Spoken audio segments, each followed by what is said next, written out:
Good morning, good afternoon, good evening. This is Kero Riri Paddle, and today I'm sitting down with Kai. How are you? I'm very good. How are you? I'm doing okay. I had a little bit of technical difficulties, as you know, but it seems like everything's working out now. Yeah. So, I wanted you on my channel because I came across your cosplay through the Explore page on IG, and I really like your work. I think it's nice. Clearly, people online love what you're doing as well, and you're so well put together. I feel that we're going to be able to have a great conversation about cosplay and a whole bunch of other stuff. Ooh, thank you so much. That means a lot to me. Awesome. So, I feel like I'm talking a little bit too much. Can you tell us about yourself? So I've been cosplaying for 5 years. I had to do the math earlier today, but I wanted to make sure that was right. I've been cosplaying, going to conventions, bigger conventions for about 5 years, but my parents have always been kind of on the scene. My mom is a really big Star Trek and Star Wars fan, so like I kind of grew up with it. Um, so they're both really supportive, obviously, and they help me with stuff sometimes. But I went to my first convention when I was pretty young, probably like fifth or sixth grade, and from there I've been cosplaying since. Nice. So, I guess you'd call it a vet on the scene. Kind of. I didn't realize how long I had been doing it until earlier because I'm not very old. I just turned 18 a couple months ago. I'm graduating in a few months and going to a school that will let me do costuming as a career though, so that's very fun. Um, Nice. so I didn't realize how long I had really been doing it because I always think of myself as a pretty beginner cosplayer, but then I realized, oh, wait. No, the amount of time you've been doing it, plus your background from how involved your parents are, that definitely puts you in like the upper echelon. You have so much experience with it, and I think that comes through with the content that I've seen through your IG. That you definitely you know what's up. Thanks. I've been I got accepted to costuming school last year in October, like last schooling year, so not 2020, but 2019. Um and since then I've been taking lots of classes that help me with stuff. I've taken like photoshopping classes through my high school, film design classes through my high school, a lot of things that help me with my content. And I hope that shows through. And it's why I've started making a series of tutorial videos, especially on my YouTube, that would bring that knowledge because I know not a lot of education fields have stuff like that. And I want to make education on the subject of content making a lot more accessible to the public. As someone who was a somewhat participator, but mostly an appreciator from a distance of cosplay, I really love to see how involved people are in modern cosplay communities. Like they want to give tips and tricks to others. They want to create content on their own free time to help others out. And like from what I've seen you do and like how you're trying to really show others like, hey, this is what I do. And clearly you're someone who wants to pursue this as a profession. That strengthens the community and it makes it so much more welcoming, especially compared to when I was coming up. And I'll share some of those stories with you. But yeah, no, I it's great what you're doing. Yeah, and I mean, I don't know if I'm the greatest example of like being really in on the cosplay community because I'm not friends with that many other cosplayers. I have a pretty sizable team that helps me with my YouTube of friends, and they're all cosplayers. But I met them all through cosplay, and they're all very like not extroverted, but they're willing to talk to people first.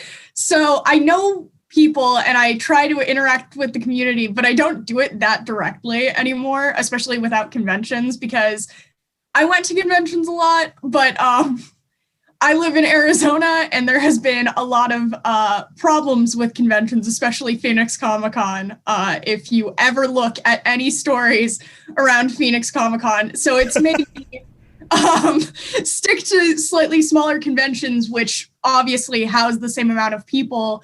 So I can't really say that even with like slightly bigger Arizona cosplayers that I actually interact with anyone. Um, so I think that kind of creates a problem, but I definitely do because even through like people in my life who who are interested in cosplaying, but they weren't like cosplayers necessarily. They were just like people I met through education fields, stuff like that. I've brought them into it. I've shown them what it is, and I'm actually working on a video now that might be out by the time this is out. Probably not, because I'm waiting to get fully vaccinated before I do it, obviously. But I have a friend who has never cosplayed before, and I was going to do the full experience of putting her in the most makeup I can, which is face paint, and then doing a full cosplay photo shoot with her and maybe a video. And then I was going to document the whole session with her to actually bring it to be a thing of what a because I didn't realize how much of a cosplayer I am, but I wanted to show the perspective of someone who's never done it before, working with someone who has. Wow, that's actually really interesting. I'm looking forward to that. Yay. Let's talk a little bit about your intro to cosplay. You had already mentioned that your parents kind of put you on, but can you tell us, like, when you first started, what were some of your earlier cosplays, and what kind of drew you to the scene that keeps you in it today? Well, let's see. So how I actually learned what cosplay was through a show that I've mentioned a bunch of times. I think it's called Heroes of Cosplay, but every time I say the name, I end up getting it wrong and I have to edit it. But I think it's called Heroes of Cosplay. That was the first thing I had seen that actually was like, I remember very vividly, one of the things was like, oh, the convention's tomorrow and I gotta dye the wig. And it was like a reality show of this girl just scribbling on the wig with a Sharpie to Sharpie dye a wig. But like, so that was one of my first actual like exposures to costuming. But like, I have a pretty theatrical family. My whole family, except for my mother, works in entertainment. They're actors, musicians, but none of the people in my family actually work behind the scenes, which is what I want to end up probably doing with my career. So it was vaguely known for a while, but then I was going to go to Phoenix Comic-Con because it was like probably a gift of some kind, like, oh, you did good in school. I don't know. I was like 12. And so I ended up making 3 or 4 cosplays for the webcomic Homestuck. That is where I've gotten my roots, and it's terrible. I'm fully in the camp of Homestuck is bad, but that is what I did first. And from there, knowing anything about the Homestuck community, people will know that if you go to a convention at the time of between 2012 and 2016, you were in a Homestuck cosplay, 90 other Homestuck people will immediately find you and be like, that one, I'm here. And you're just like, okay. So I definitely made friends at that event. And when I went the next year, it was the same thing. So stuff like that, I met a lot of fun people through that. I met my now god brother through that. His Instagram is Absolute Loser Cosplay. And so from there, I met friends through him. I met a lot of my current day friends. And it was really nice because at the time I was a kid who really didn't have any friends. I'd recently come out and I go to small town school. No one really liked the small gay person. So it was great to meet people who, first of all, didn't care about that mostly. And second of all, had a lot of similar interests to me, because even the friends I did lose through coming out really didn't like my interests anyway. And stuff like that, just how accepting people are, how willing they are to put aside differences and or stick up for helping with differences, are definitely things with content creation that I've really liked. And also, I now just have a bunch of friends who do it. So if I fall off the bandwagon for a few months, they're like, hey, do a thing. Yeah, the cosplay community has come so far, and it's more accepting now today than ever before. And there's a lot of reasons for that. There's obviously the internet, there's more acceptance, just knowledge, being more aware of other people. But it's great to hear that you have a good team around you, people who, they're willing to push you, prod you, and be there for you. Definitely. It's it's always nice to have a really good support network. And I know that there are problems in every community. I'm not as steeped into the anime community as I once was, or really any content community. I kind of just stick to myself, definitely.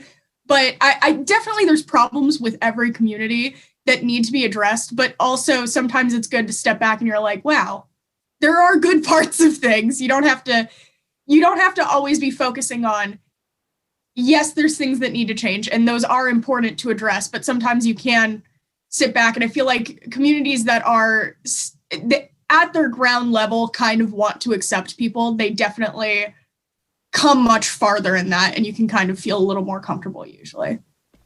Absolutely, absolutely. And even like all of that will strengthen cosplay as well. So it makes it better for the fans. Mm-hmm. You mentioned anime, and I'm sure you've seen from my channel, I'm a little bit of a anime dork. Yeah. A little bit. Could you tell me what anime or manga that you're into? I also see on your IG you've done so many incredible cosplays that even though your personality radiates through that character, you look like that character. I don't know how you do it, but could you tell us what series you're into? I've been thinking about this question all day since I watched one of your interviews, because thing is, I have not been super up to date with any of the new animes. Really, 90% of my current coming out anime knowledge comes from my friend Ash, who's in a lot of my videos. They have a series on my channel where they just do presentations based on their opinions on anime, which is very fun. I'm a sucker for Kill la Kill. It's been a running joke that I've rewatched at least the first episode 12 times, because every time we're con crunching, for some reason, Kill la Kill gets put on. Everything that comes out of that studio, I did go and see Promare in theater before the pandemic happened. That was great. Obviously, from my shirt, you can tell I'm a big fan of Junji Ito. I've been trying to collect all of his translated works. But that was pretty new. Let's see. I like the Danganronpa games. The anime itself, not super great. I've been a fan of Fire Emblem for a long time, though a lot of my opinions on Fire Emblem are bad because I am bad at video games. So I play on baby mode. Let's see. You and me both. Don't worry. I'm in my studio right now, which has all my anime posters. Oh, I watched Panty and Stalking at much too young of an age, but it has definitely shown it's shown in my sometimes it really shows the types of anime that you see. I haven't posted it, but I have always been a giant fan of Fruits Basket. That was one of my first animes, and I have the whole manga set minus one volume I lost in a move that I've been trying to replace. But I do have a Toru cosplay. It has been shot, but I need to edit it. So yeah, I like a lot of cute animes, but then also, sometimes funny boob joke. Yeah, sometimes. I feel like when I watched Panty and Stalking, I was too young, and I know I wasn't. It was such a left field show, but I like shows that are funny like that, and they have a certain aesthetic, because they do lend themselves very well to cosplay. They lend themselves well to like a fandom growing from behind the series. And I don't know, like I just think Panty and Stalking was one of the better shows to come out during that time. Like Kill la Kill came out around that time too, around there. It was really good. You mentioned Fruits Baskets. I love that series. It was one of my earlier mangas that I read start to finish, and it was really good. I don't know how to word it. A lot of people don't realize that era had so many good series, and yes, it obviously caught traction. It is somewhat popular, but I feel like it doesn't get the credit it deserves. No, yeah, definitely. When they said that they were reanimating the whole series based more on the actual manga, and they were going to do the full thing instead of cutting off at that weird point that the original anime adaptation did, I definitely got excited. Actually, that announcement is what got me to buy my Toru cosplay to do at Saboten the year before the pandemic happened. It wouldn't have been last year, it would have been the year before. And my favorite thing was my real inspiration for that cosplay was to do like a 2011 anime cosplay. So I had the sign and everything. And what I did was I had two stuffed animals of an orange cat and the rat, and I had it on my head, and I had the sign, and it was just like, help, my roommates turned into animals, and I was carrying that around. So that was really fun. I think there's a video somewhere that somebody got of me dropping the rat off of my head and then catching it.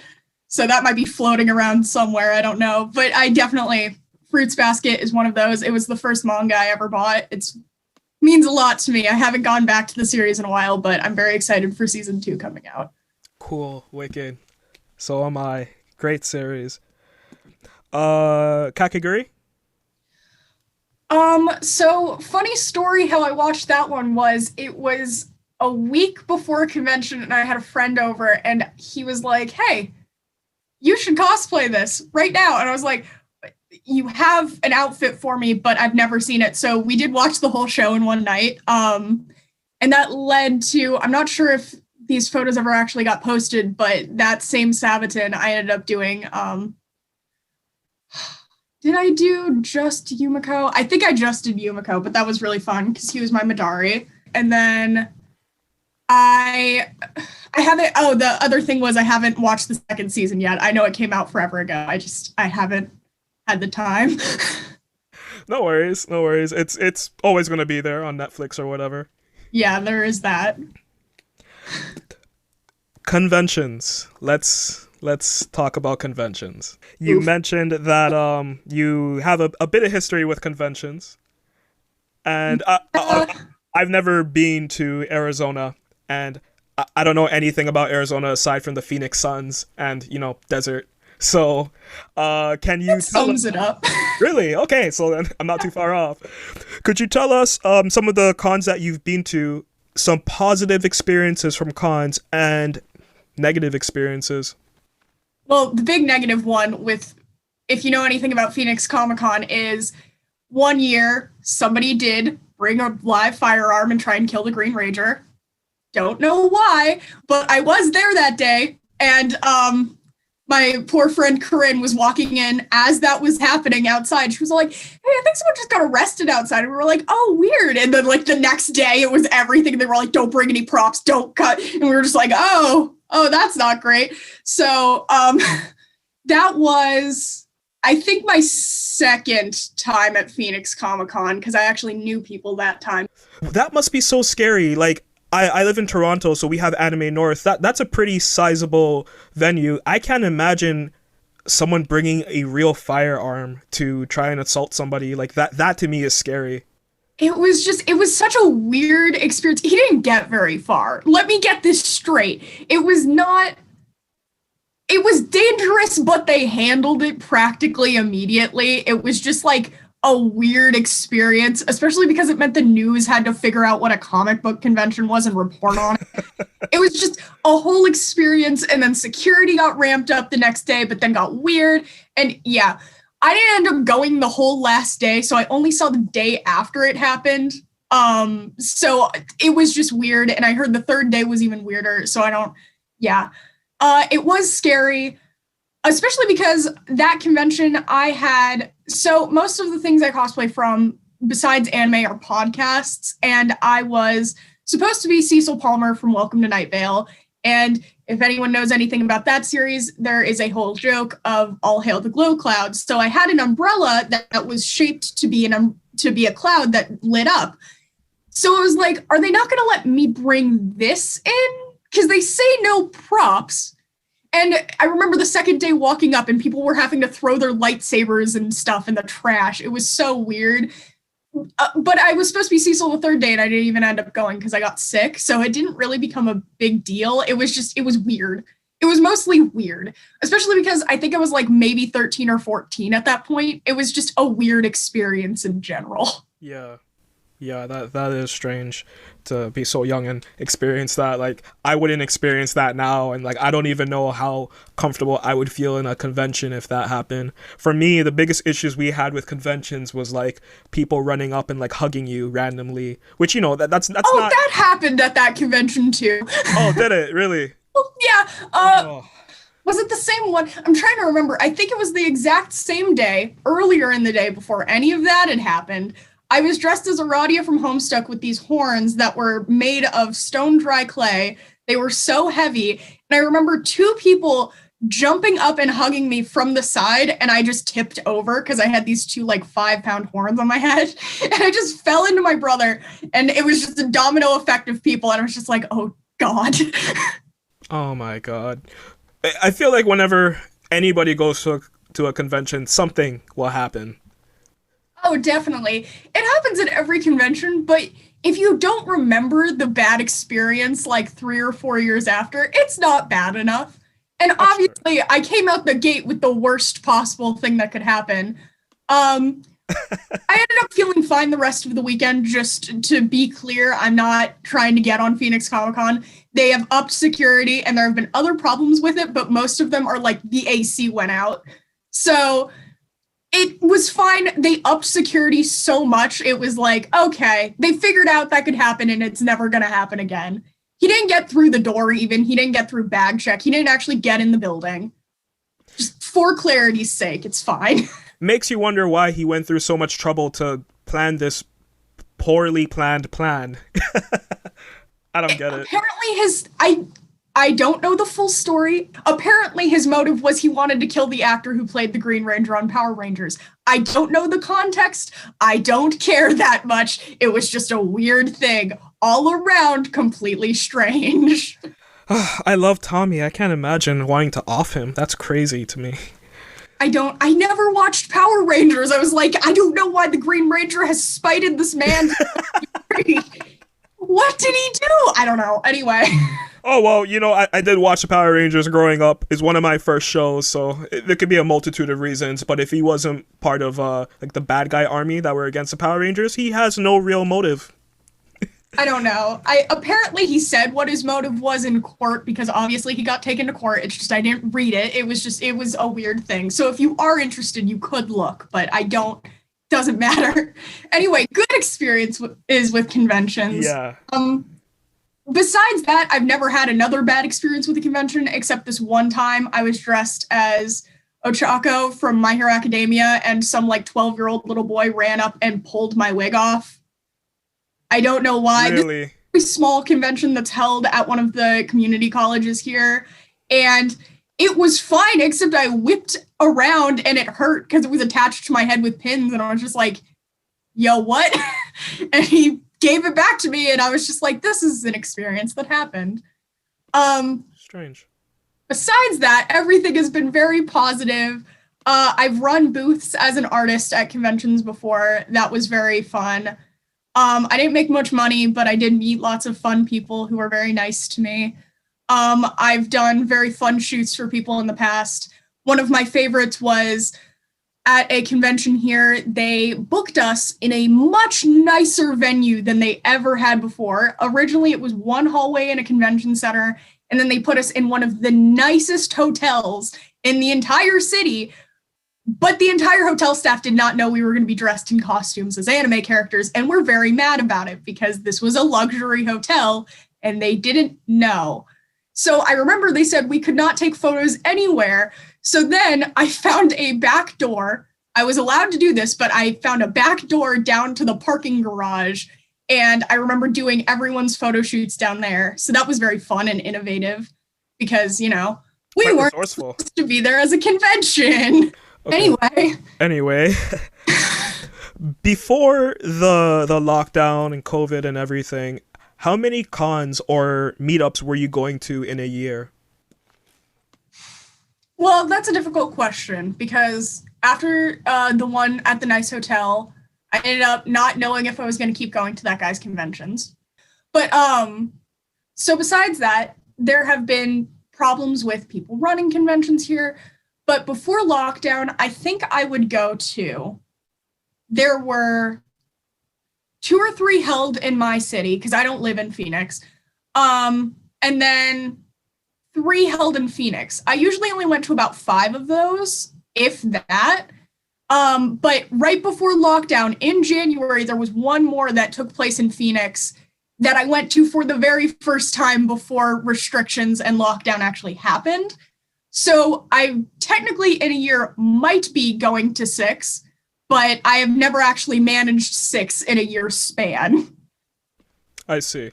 That's actually quite a lot. You are a Oh, seasoned convention goer for sure. yeah, definitely. And I hadn't ended up going to Phoenix Comic Con in a while, so it was more like 5 a year, but still, if we were going for the full amount that I know actually take place in my state that I've been to, it's been 6, and if I were to go all of them in a year, it would be 6. You've mentioned how you came into cosplay, your time going to conventions, even some anime that you're into, other series, podcasts. How does all of this lead you into YouTube? I've gone through your channel and you have a lot of great work up there and you have a sizable audience, and I can tell that the content that you put out, you put a lot of work into. Could you tell us about the genesis of that? Okay, so, well, my first video that's not up anymore was a makeup tutorial for Shigeru Fujisaki from Danganronpa, and that I made kind of on a whim. I had always kind of liked the content sphere of cosplayers that was like slightly smaller on YouTube at the time, because I probably would have made that back in like 2017, 2018, because I was a very young cosplayer at that point. And my father, before he became a musician, was a video editor full time. He edited wedding videos and stuff. So I had someone to teach me how to do it. Vaguely, I ended up mostly teaching myself, but he started teaching me. And just the fact that I liked the idea of making tutorials, and I liked the idea of filming my friends who were also into the same things. I recently had gained friendship. I wanted to document it. So definitely stuff like that. And I've been branching out into other content, more commentary stuff, especially with lockdown. Started our tabletop role-playing podcast that is a pain to film, but stuff that we could do from a distance over the last year was definitely a new kind of content to go into over YouTube. One of the videos of mine that's going off a lot right now that has nothing to do with any other part of my brand, so I'm so glad this is one of my most popular videos, is I made a video about the artist Butch Hartman, and because I saw videos of him at conventions already, just kind of not being a super great guy, but also he's been a pretty controversial figure, and my partner, boyfriend, and my friend Ash are both art students, so I thought it would be funny to interview them about what they thought about his work.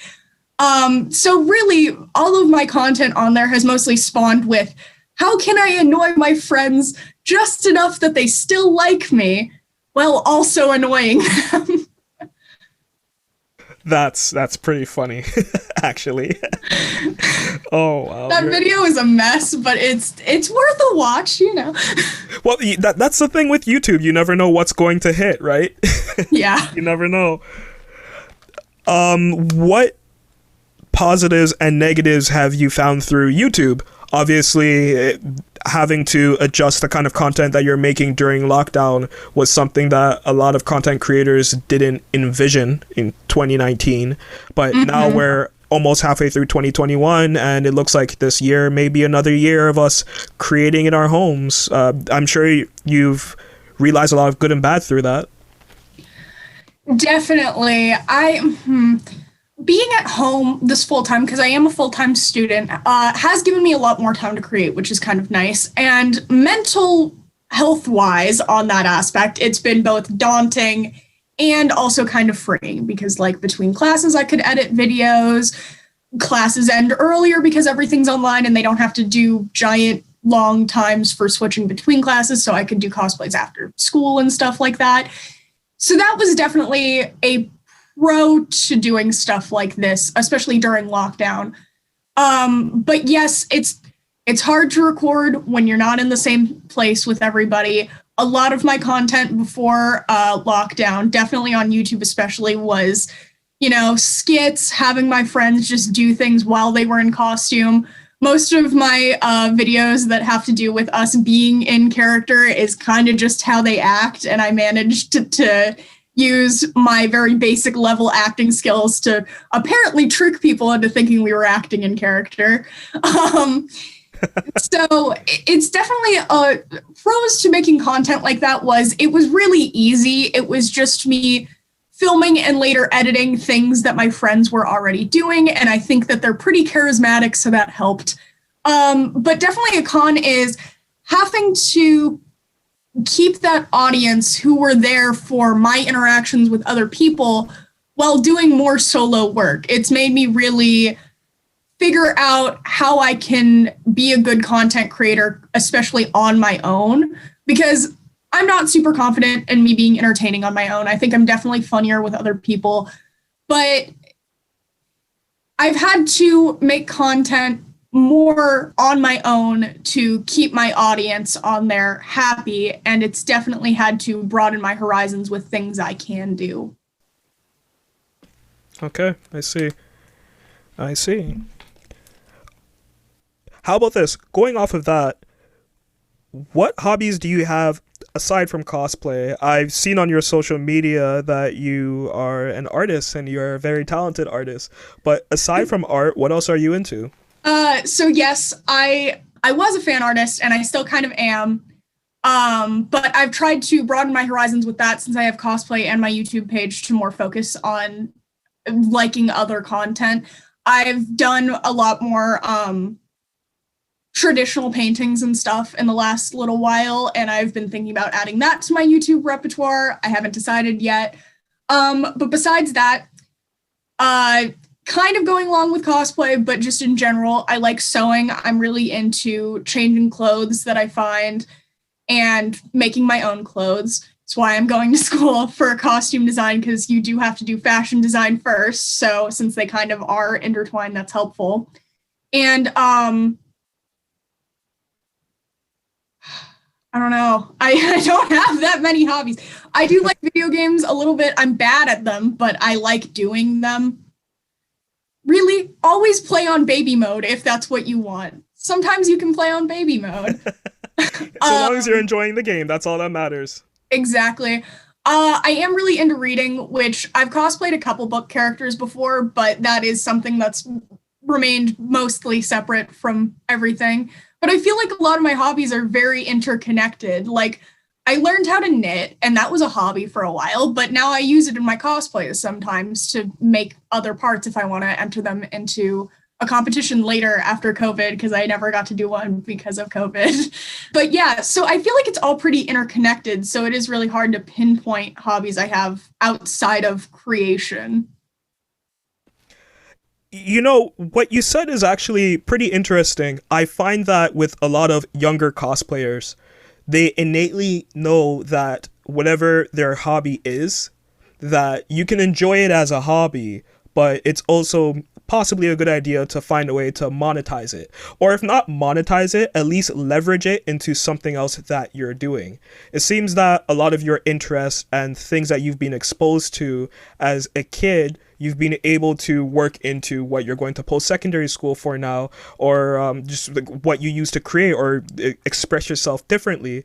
And like I find that very interesting, especially because the level of cosplay, it's so high compared to what I was used to and what I saw before.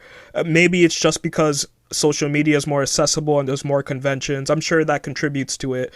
But going on your Instagram, you see so many different cosplays, so many different characters that you've embodied, and just like everything from the makeup to the way that you have your pictures to, I guess, even the times that you post your pictures, like it seems like everything is so calculated, but it's also coming from someone who is very passionate about this hobby and other hobbies that collectively grow this particular thing that you love. I mean, that's definitely an aspect. And you brought up how I'm going to be monetizing it. And I currently do monetize some of my work. And that's definitely something I have to say for younger cosplayers is don't feel pressured to do that. Because, like, I do that. So it seems a little hypocritical to say, but I do kind of regret not enjoying it more and wanting to make it kind of a career, just because it definitely does become a large part of my day. I end university stuff and then I go and I am immediately working on that until I go to bed. It leaves a lot less time for things that aren't interconnected. And luckily I do like it, but also capitalism is a nightmare. So like I want people going into this to know that this is definitely not the only way to do cosplay, and it's why I don't talk about the monetization aspect of it as much as I probably could. Because if I wanted to, I definitely could be doing a lot of tutorials just on what YouTube wants, so that way it'll monetize your content. Or I could be doing a lot of tutorials on how to make prints and stuff. And I am willing to do that, but I definitely want to make a groundwork of tutorials of how to enjoy yourself doing it first. Because if you jump into this entire medium without enjoying it, I feel like you just will make yourself miserable, because you're not going to have a great work-life balance at all. So if you exacerbate that with something that you don't like, I feel like I just want, before I can get into stuff like that, I want to make sure I have a good platform of, okay, here's how you make it fun, and now here's how you can make it actually productive. I feel that the cosplayers of today are going to have a lot of tools that are going to help them, and that's good because it just means cosplay will continue to elevate. It's already so mainstream, but I can't wait to see where it is in 5-10 years. But we'll come back to that. What would you be doing if you weren't into cosplay? That's a really hard question, just because my cosplay journey is definitely very intertwined with a lot of other aspects of who I am as a person and my identity. It definitely makes it hard to explain that, because if I said, oh, I never cosplayed, oh, I wouldn't have a lot of my friends and family who I do have a better relationship with now. I wouldn't have my my partner or my boyfriend, they go by both.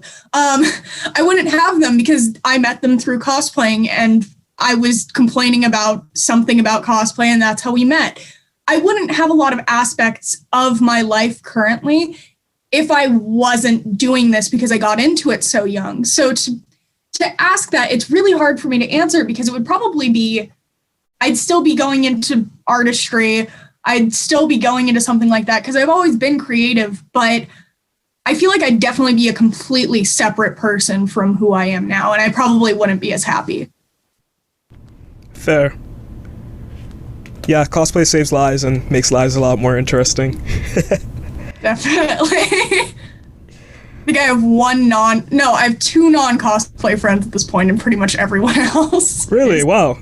Yeah. I have two friends. One is a family friend who I've known forever, and then one is a friend I met through She Found My Cosplay Stuff, but we went to the same school, and she was like, hey, I want to know about this because I'm a theater kid. And I'm like, oh, you're a theater kid. Okay. Theater kids.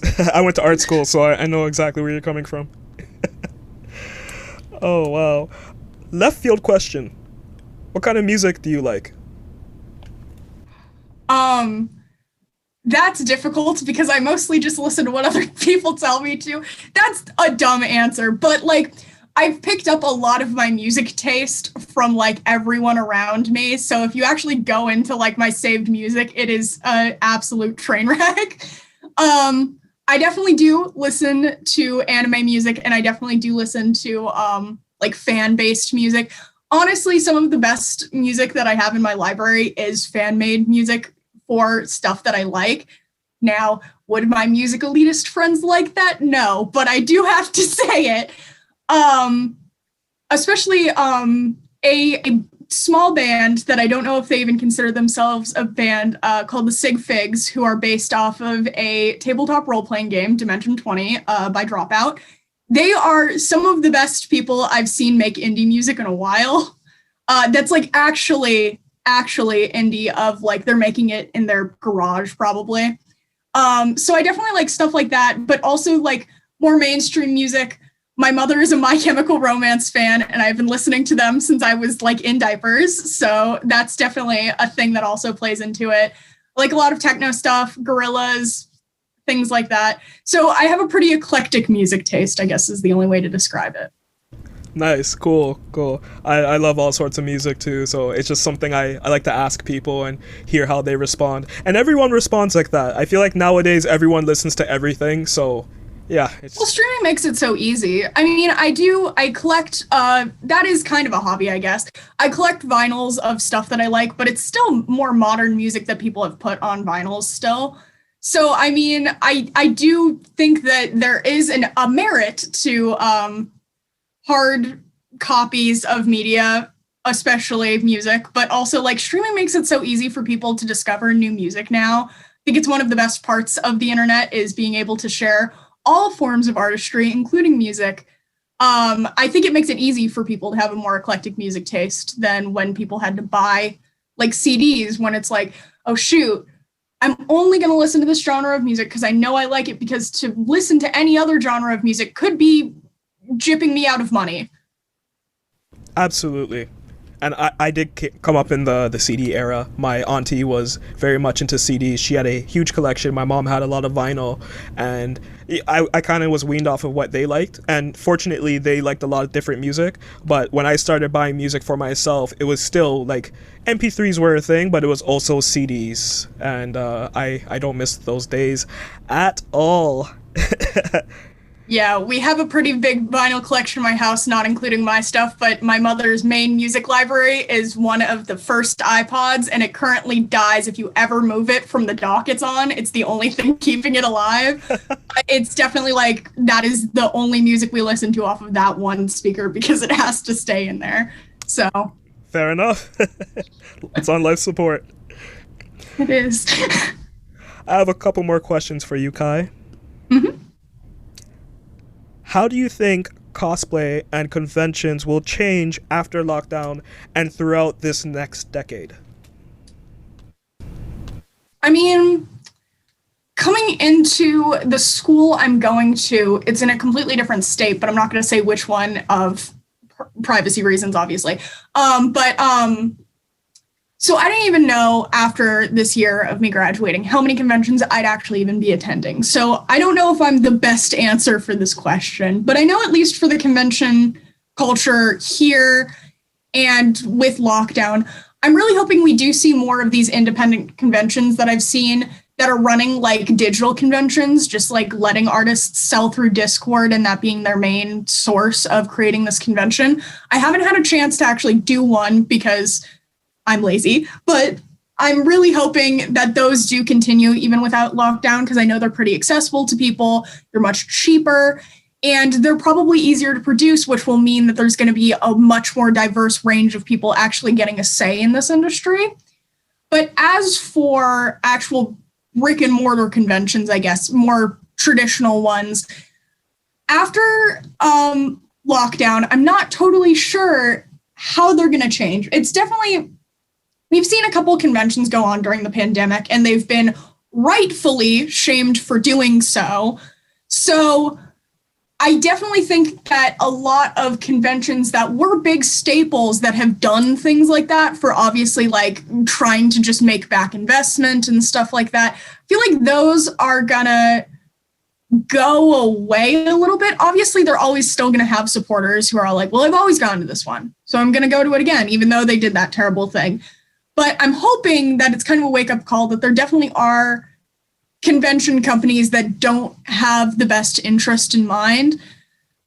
And I'm also hoping that ones that do have good interest and will prioritize the safety of guests and stuff will become stronger and bigger conventions compared to those ones. I hope so too, because I want to see some change. I love the cosplay community, but there's a lot of issues with it, especially on like the business side, where a lot of times the people who are organizing it, they're only focused on the profit, and it's like numbers obviously are important, you know, but at the end of the day, like for a very long time, people were operating conventions at a loss, and you know, because of the boom with sci-fi, the boom with anime and everything, all working in tandem, you can now be making a lot of money off of cosplay, but like you need to think about the security and the safety of people and about the cultivation of a community as well. So for those that don't focus on the good and are focused more about the profit, I'm sure their time is coming up soon. It's definitely coming out of left field to say that, but another thing that I think will feed into that, people trying to make a quick buck, I feel like a problem after restrictions are lifted and things are safe again, I feel like with the rise of TikTok, especially over this convention, it's made cosplay even more mainstream than it kind of already was over the last year. Now, I'm not on TikTok anymore. I stopped using it because I didn't really love the platform. My stuff's all still on there, but I don't really use it very much anymore. But I do know it's definitely become such a big thing, especially with everyone staying in their house. They wanted new media to consume, so it became even bigger than it kind of already was. I feel like with that, it's also made more mainstream people notice this community, and I am worried it's going to crop up more conventions that aren't going to be as safe. And if there's incidents like the one that I mentioned in the bad parts of conventions, it's definitely going to become a tricky process to transition from, definitely. Absolutely. Well, we'll wait and see, right? Yeah, I guess so. 3 of your favorite cosplays you've done up until now. Ooh. One that's pretty iconic for me because I do sell wigs that I make of her is Ibuki Miyota from Danganronpa. I do still do commissions for her wigs, just few and far between because they're very arduous. But I feel like she's one of my more iconic ones that I really like. Also in Danganronpa, I love how I look as Toko Fukawa. She's just always super fun. I really love characters that are just kind of generally awkward and weird, and they're just willing to do strange things. I do have a lot of weird stimmy habits. So it's fun if I get to do a character that kind of embodies that too. Besides that, I think the third one would probably be one of my less well-known ones I do Baz Pitch from the book Carry On and the book Wayward Son. I have his floral suit that I am planning to wear to my graduation because it's just a nice suit. But I really like how I look in male cosplays as well, because I definitely am experimenting with my gender identity, and being able to do that through cosplays and also feel very confident in how I look in them, it definitely helps. Absolutely. And that's something I want to mention as well, like the acceptance that cosplay has brought to the world at large is I wouldn't have guessed 10 years ago that cosplay would be leading the charge in that. Or maybe not leading the charge, but it definitely is a community that is spearheading that movement. And I'm all for it. I absolutely love it. And I can't wait to see more acceptance and more participation and growth and just trust and comfort come out through it. So it's great to hear you say that. Definitely. Any tips for up and coming cosplayers or content creators? I guess it depends mostly on what you want to do with the content you're making. Again, I said making content as a job is not going to give you a good work-life balance at all, and it's going to make you miserable if you're not having fun with it. So really the only tip, besides like actual mechanical things, is if you want to make it a job, make sure you're already having fun at it first. And if you don't think you're going to be able to put in the time without immediate reward of making it a job or something like that, then you might want to look into a different field, because it definitely has taken me a pretty long time in the grand scheme of things of this industry. I wasn't always super confident in my makeup skills. I wasn't always super confident in my wig styling skills. So I'm definitely saying that if you're not willing to see slow growth, then don't go hog wild, full ham into it and spend a bunch of money if it's something that you later don't know if you're going to still be interested in. Start small if you can. That's great advice. The last thing you want to do is have an entire room of wigs and cosplays, and then you realize that you don't like the time and commitment, right? So that is good advice. There's definitely been hobbies that I've tried to bring into cosplay that, I mean, I've invested in, and then I was like, I don't know if I'm ever going to do this again. I try not to waste it. I give it to other people and stuff like that. I'm not just throwing it out, but it's definitely like I've seen smaller scale versions of that. I can't imagine anyone investing a bunch into it, and, yeah. Kai, this was an awesome interview. Thank you so much for your input and outlook on everything that we spoke about today. I really appreciate you coming on and just sharing your life in cosplay so far. I really enjoyed it. Thank you. It has been an honor to be on. Thanks. I'm blushing. You can't see it, but I am. Do you have anything that you'd like to plug? My YouTube and Instagram are Barbaric Teatime, and that's kind of all I have. But if you go to at least my YouTube, it will also have all my friends' content in the description of most videos they're in, and they are all also great, and they make my content what it is now. So definitely important to plug them too. Links will be in the description below. Check out the collective. They're great. This was Kero Riri Paddle. Thanks everyone for coming by. Take care.